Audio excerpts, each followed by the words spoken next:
vlog. So this is the part of our day 1 dito sa Bangkok. And ngayon, nangingay ng motor. Sana hindi rinig. And ngayon, papunta kami ng Icon Siam. So time check, it's already 12:50 PM ng Thailand time. Maaga pa nga, kaya nag-decide kami na doon na lang kasi mall yun, magpapalamig-lamig kami. And then titingin kasi ako nung gentlewoman na bag. So kung meron magpapasabay, kung wala man, hindi baka makabili ako ng para sa akin. Tataksi na lang kami papunta doon. Dahil sobrang init, ayaw na maglakad. Mura lang naman yung taxi. Ay, Bolt. Ang tawag sa kanila doon, magkano ang pamasahe. Nagbubook siya. Mas okay kasi dito guys, kung hindi siya Grab ang tawag Bolt. Mas okay na doon kayo, mag-book ng sasakyan nyo. Kasi kapag yung mga taxi-taxi dito, may mga nababasa kasi ako na medyo pricey sila maningil or nananaga ng nananaga talaga. Parang taga. Ayun tinatasan nila yung presyo nila, ganyan. Pati mga tok-tok dito, yung pricey talaga sila maningin. Pero tatry natin yung tok-tok. Siguro sa mga ibang araw. Sa huling araw, yung matitirang budget. Kung may matitira. Ayan, so magkano pamasahe? Pamasahe, Magkano? 124 baht. Hanggang doon na sa Icon Siam. Icon Siam. Mga ilang minutes? 2 minutes nandito na siya eh. Hindi yung ride natin, wala pa, hindi ko pa alam. Ano nakalagay? Pero ilang kilometers ba siya dito? Parang 2 something. Malayo-layo din. Pag nilakad. Pero kung nag-iipon kayo ng walking, kung nakasapatos lang siguro ako na rubber shoes, baka go ako sa walk. Kasi ang init din kasi.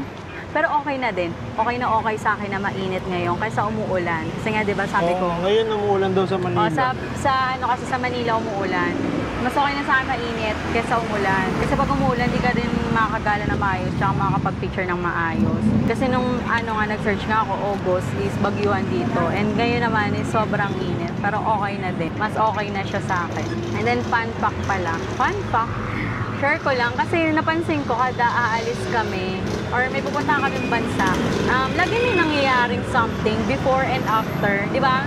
Katulad nung mag-sample ako, nung nag-Hong Kong kami, before kami mag-Hong Kong, bumagyo kaya din ng napakatindi. And then yung binaha sa Hong Kong. Tapos yung Disneyland is parang grabe nagbagsakan yung mga puno doon. So yung buti na lang pagpunta namin doon, okay na. So, parang pinagbigyan talaga kami ng tadhana. Tapos nung nag-Taiwan naman kami, after namin sa Taiwan, nagkaroon ng earthquake sa Taiwan. Diba? Grabe yan. Tapos sa Japan, di ko maalala, pero meron yun eh. May nangyaring something doon.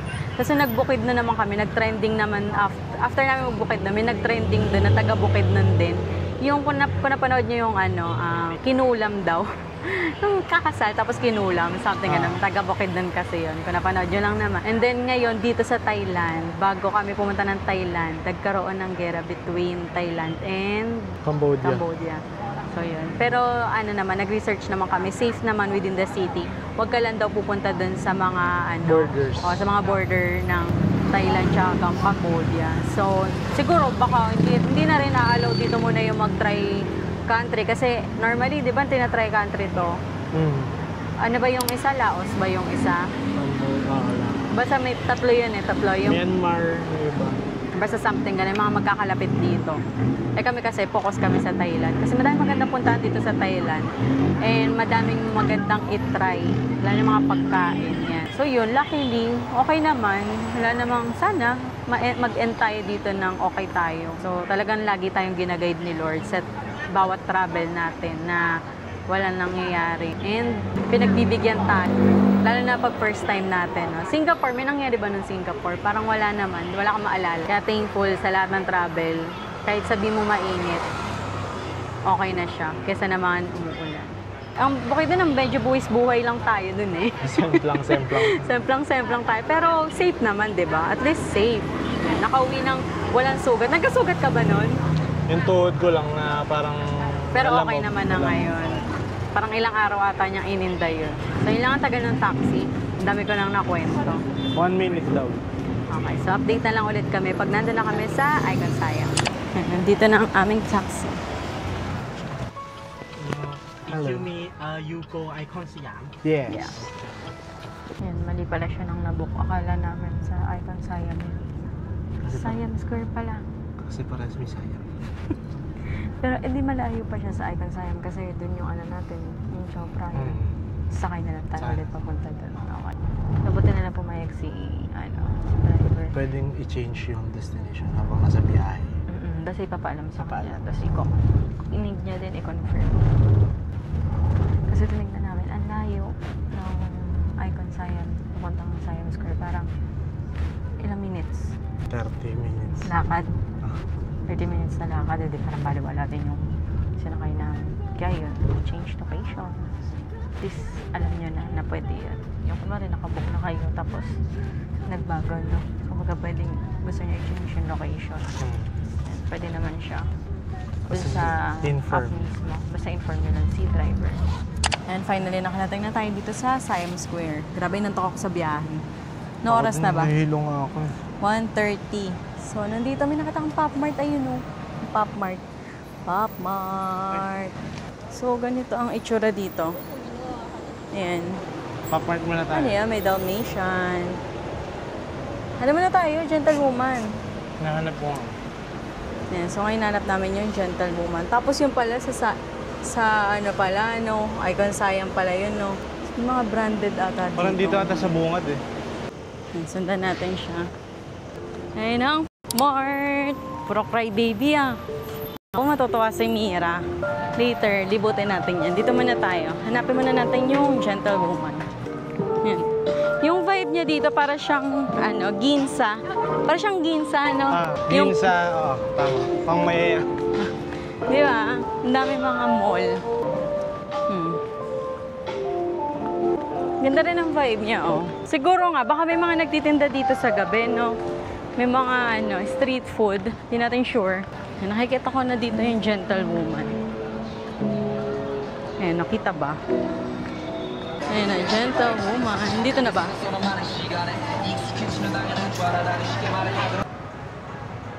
Ayan, may mga damit dito. Hindi naman bagay sa akin yung ganito. Magkano to? 2,290 baht. Ang kanina gusto ko yung pantalon eh, kasi ang mahal, 2,490 baht. Ang hinahanap ko dito is yung mga tote bag. Parang wala sila.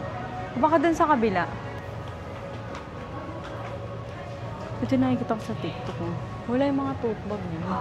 Baka dito sa kabila. Baka meron pa. Bawal pala mag-video dun sa loob ng gentlewoman. Kaya hindi na kami nakapag-video. Eh, nagtingin lang naman ako ng bag na baka mamaya may magpasabay, gano'n. May nagustuhan ako, pero ang sabi ko, bibili lang ako kapag may nagpasabay. Kapag wala, hindi. Nandito mayroong mga kainan, ayan ah. Pero ito gusto niya sa loob. Nandito kami ngayon sa Mixo. Yan, meron din yan sa Singapore. Mura lang oh. 40 baht, 20 baht, 35, 40 baht, diba?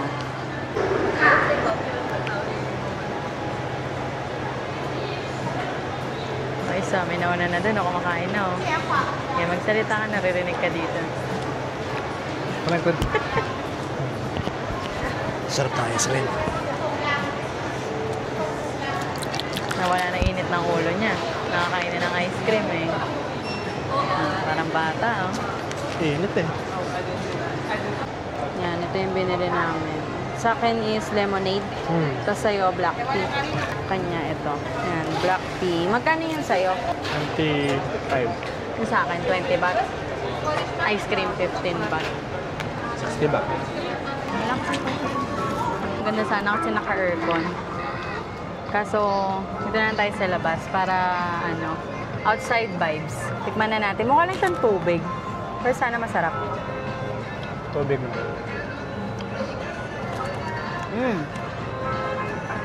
Tamis. Matamis. Sarap.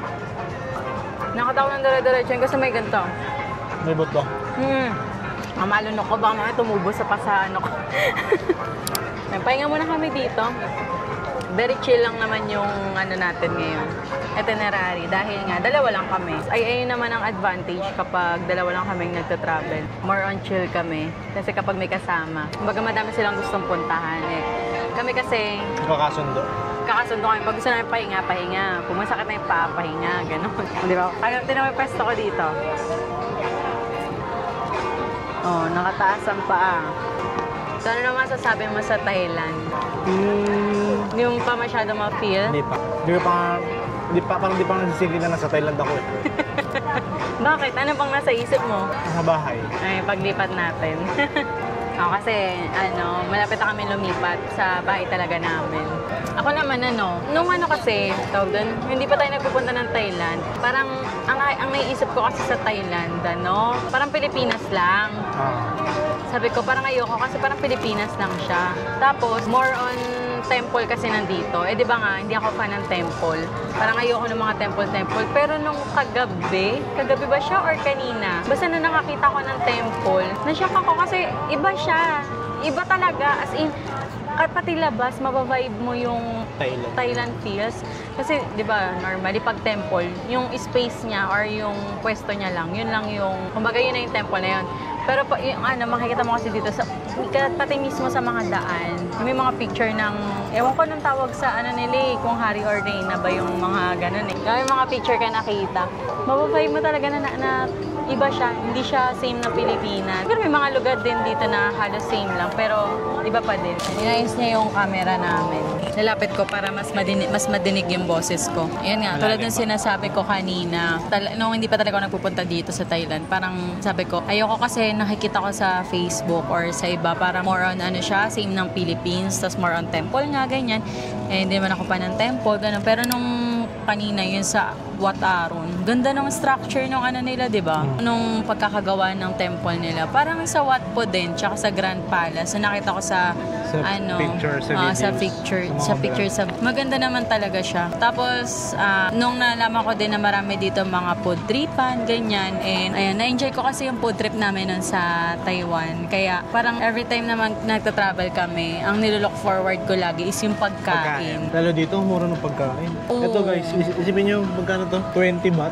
20 baht din ba? 25 baht. Sa akin 20 baht. Pero ang sarap niya. Ang presyo nito sa Pilipinas parang 100 pesos na din eh. O sa 20 baht nasa 30 pesos lang siya, di ba? Tapos may brand pa, Mixu. Tsaka masarap siya. Kasi nauuhaw na talaga ako kanina pa eh.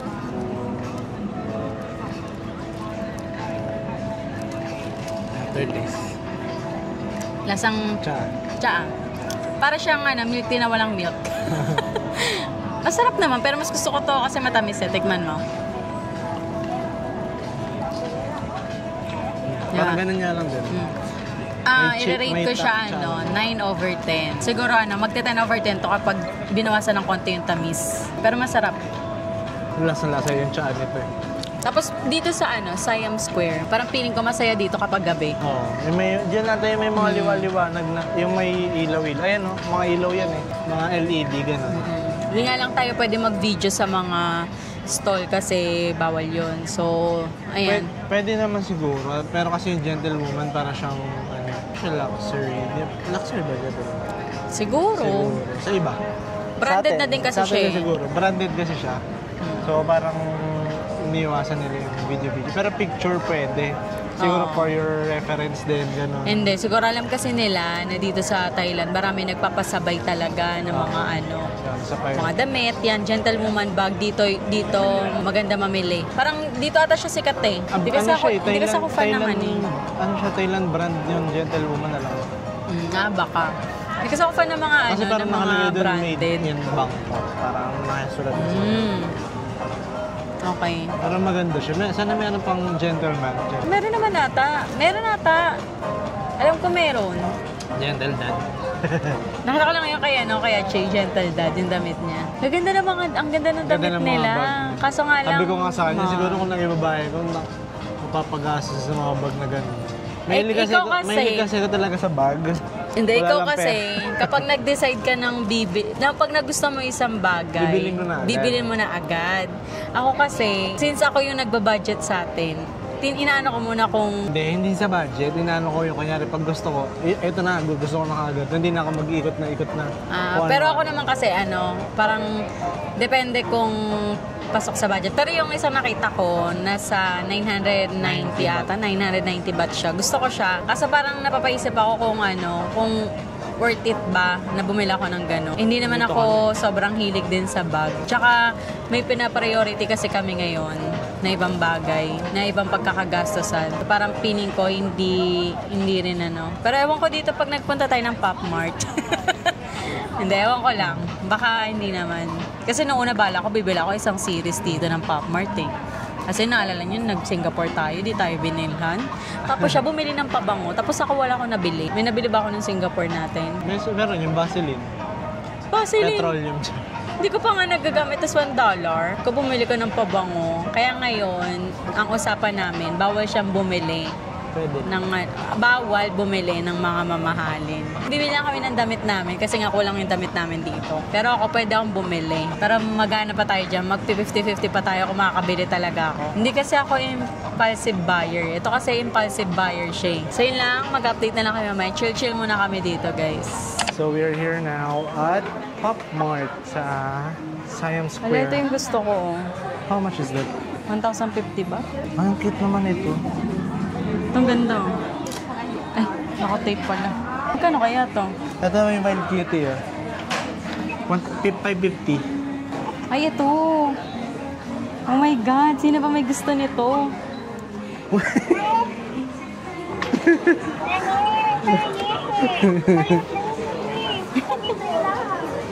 Ano?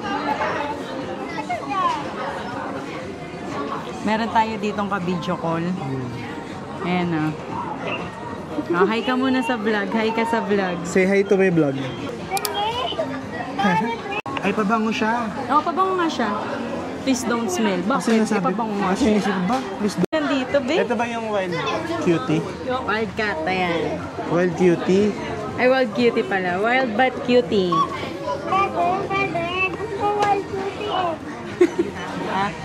Pwede. Ikot muna tayo. Ikot muna ako. Ikot muna tayo Wait yung lang. cellphone case. Saan? Happy birthday daw. Sino may birthday? November pa birthday na ako. Ay, ito ba yun? Parehas nun sa akin, no? Dala ko. Ay, ang cute naman ito.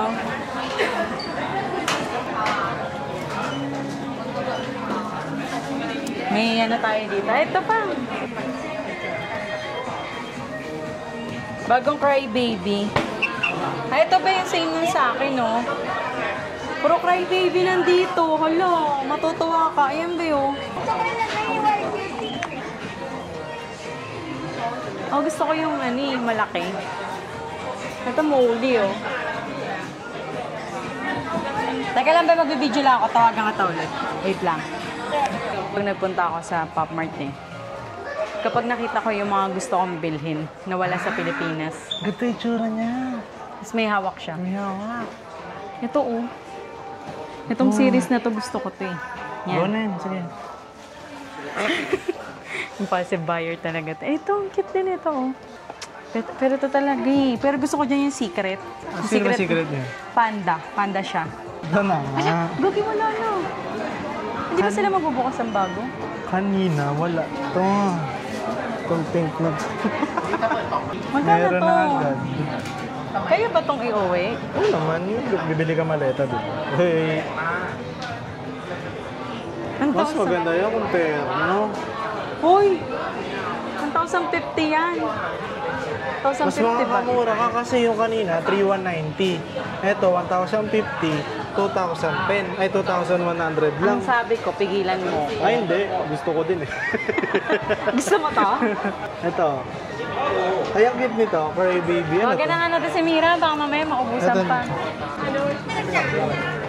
Sige, pagtapusan lang nila. Bumibili pa sila. Ito si Mami Cathy.